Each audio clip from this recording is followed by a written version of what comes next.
Now, Etgar Keret.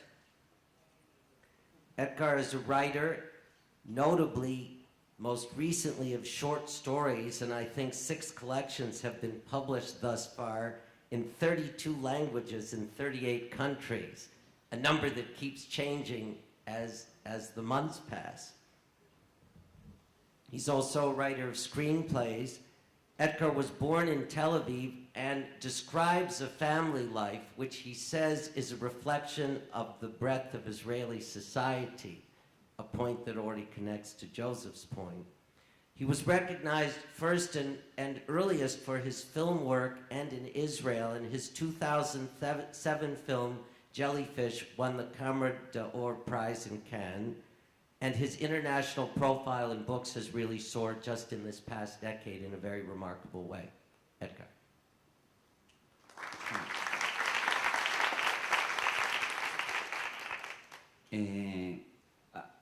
I started writing during my army service, which I guess is very Israeli. As a high school student, the only thing I was good at was math and physics, and I decided to go to the academic reserve and become an engineer.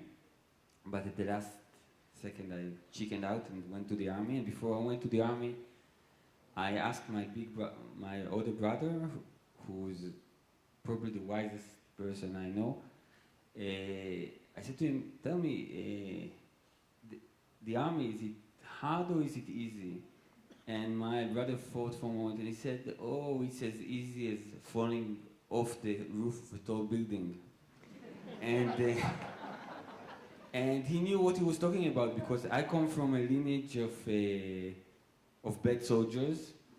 My brother is by the way, the only soldier in the history of the IDF who was put on trial and found guilty for practicing paganism. In the first Lebanon wars, they left him to guard an aerial antenna, and when they came 2 weeks later, he turned it into an Indian totem. And in his trial, his commanding officer testified that he saw my brother worshipping the antenna, which wasn't true, but was enough to send my brother to jail. And I'm saying, if I can go generations back to the Tsar army, the one thing that the men in my family had in common is that we were all terrible soldiers.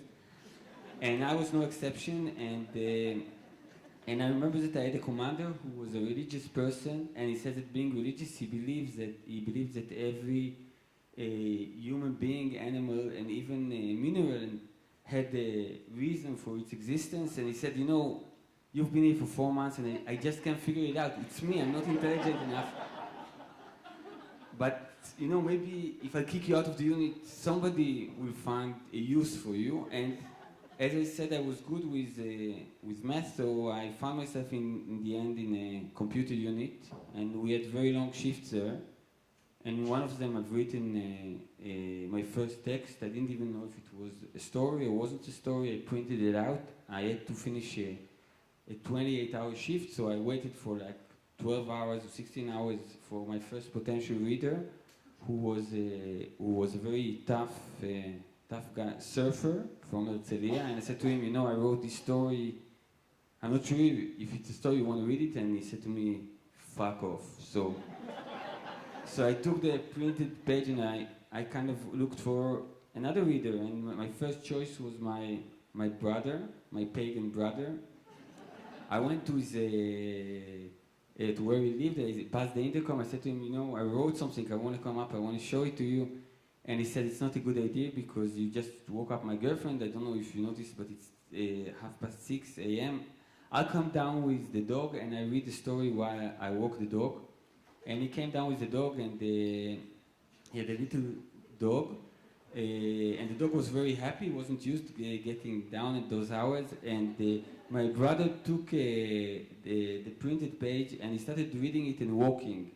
And the dog, who was just kind of contemplating, you know, he wanted to release his doggy urges, lost balance and fell on the floor. And my brother was walking and reading while he was dragging the poor little dog on the pavement, you know, and immediately I felt guilty. You know, I'm a second generation to Holocaust survivors, so I always feel guilty. But Luckily for the dog, my stories are extremely short, and a couple of blocks later, my brother stopped, and the dog could finally do what he wanted to do all along. And my brother looked at my eyes. You know, my brother has amazing expressive eyes, and he said, "It's amazing. I love it. Do you have another copy of it?" And I said, "Sure." So he bent down and picked the dog shit with a printout and he threw it in a bin.